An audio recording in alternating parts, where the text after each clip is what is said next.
বন্ধুরা, মান্নার রান্নাঘরে আপনাদের সবাইকে স্বাগত। আজকে একটা নতুন রেসিপি নিয়ে চলে এসেছি। আজকে আমরা রান্না করে দেখাবো বাঁধাকপির ডালনা।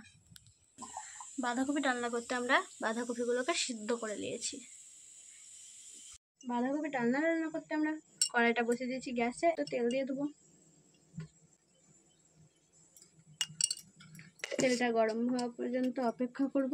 তেলটা গরম হয়ে গেছে, এবার আমরা এতে কালো জিরে দিয়ে দেবো, কুচি করা কাঁচা লঙ্কা পাতা একটু সামান্য দিয়ে হালকাভাবে নেড়ে নেব। আমি সয়াবিনগুলোকে কুচি করে নিয়েছিলাম, দিয়ে দেবো। এবার একটু ভালোভাবে নেড়ে নেব। কলাই রেখেছিলাম ভিজিয়ে, এগুলোকে দিয়ে দেবো। একটু ভালোভাবে নেড়ে নেব। এবার আমরা দিয়ে দেবো হলুদ পরিমাণ মতো, জিরে গুঁড়ো, ধনে গুঁড়ো, লঙ্কা গুঁড়ো। এবার এটাকে আমরা ভালোভাবে নেড়ে নেব, কিছুক্ষণ মতো নেড়ে নেব। এটা হয়ে গেছে। এবার এর উপরে আমরা সেদ্ধ করা বাঁধাকপিটা দিয়ে দেবো।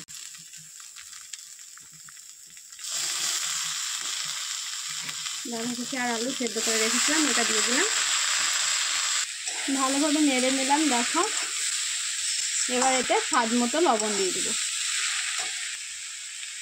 সুন্দরভাবে যা কিছুক্ষণ নেড়ে নেব।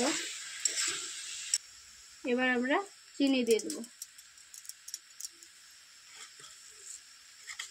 একটু ভালোভাবে নেড়ে নেব।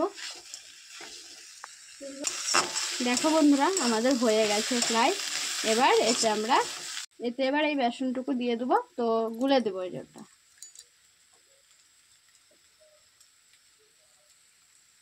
গুলে নেব এটাকে। দেখো, ভালোভাবে আমাদের গুলানো হয়ে গেছে। এবার এটাকে আমরা দিয়ে দেবো এর উপরে।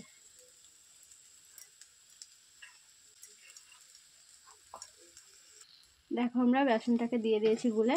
এবার এটাকে আমরা ভালোভাবে মাখিয়ে নেব।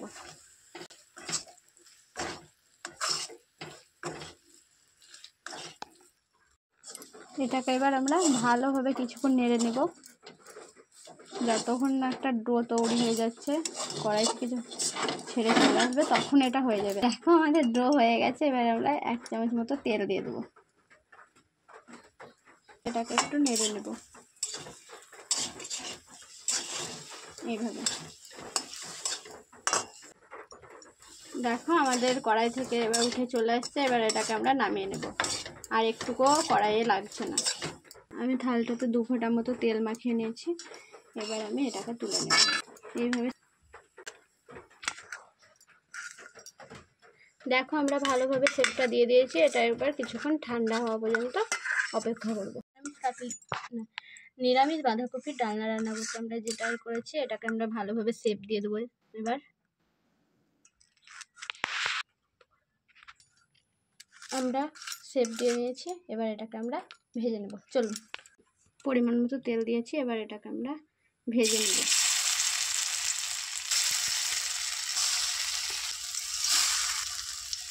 এভাবে সবগুলোকে উল্টে নেব।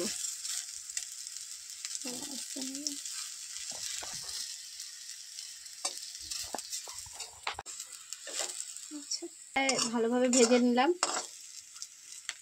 আর এক পিঠ ভেজে নেব এইভাবেই দিয়ে এটাকে আমরা নামিয়ে নেব। এবার এটাকে আমরা তুলে নেব।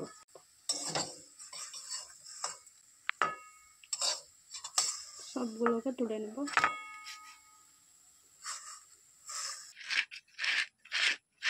ভাজা হয়ে গেছে। এটাকে চলো এবার আমরা রান্না করে দেখাই। পরিমাণ মতো তেল দিয়ে দেবো কড়াইয়ে। তেলটা গরম হয়ে গেছে। এবার চিনি দিয়ে দেবো সামান্য, ফোড়ন দিয়ে দেবো। এবার এটাকে আমরা মশলা দিয়ে দেবো। দেখো, মশলাটা দিয়ে দিয়েছে। এবার এটাকে আমরা ভালোভাবে ভেজে নেবো একটু দিয়ে দেবো ধনে গুঁড়ো, একটু জিরে গুঁড়ো, লঙ্কা গুঁড়ো, পরিমাণ মতো হলুদ। এবার এটাকে আমরা নেড়ে নেব। এবার 2 চামচ মতো টমেটো সস দিয়ে দেবো।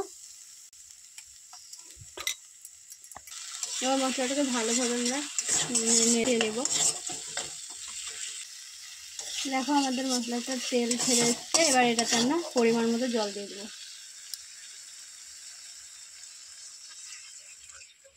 ওটাকে দিয়ে দেবো, এটা ভালোভাবে নেড়ে এটাকে ফুটতে দেবো। সামান্য লবণ দিয়ে দেবো, ভালোভাবে ফুটিয়ে নেব। এটা ফুটে উঠেছে। এবার এটাতে আমরা বাঁধাকপির ডালনাগুলো দিয়ে দেবো। সবগুলোকে দিয়ে দেবো, সবগুলোকে দিয়ে দিলাম। এবার ভালোভাবে ফুটে গেলেই আমরা এটাকে নামিয়ে নেব। দেখো আমাদের এটা হয়ে গেছে। দেখো কতটা সুন্দর হয়েছে, দেখেই বুঝতে পারছো নিরামিষ বাঁধাকপির ডালনা। তো এবার এটাকে আমরা নামিয়ে নেব। সবগুলোই নামিয়ে নিব। দেখো আমার বাঁধাকপির ডালনা রেডি।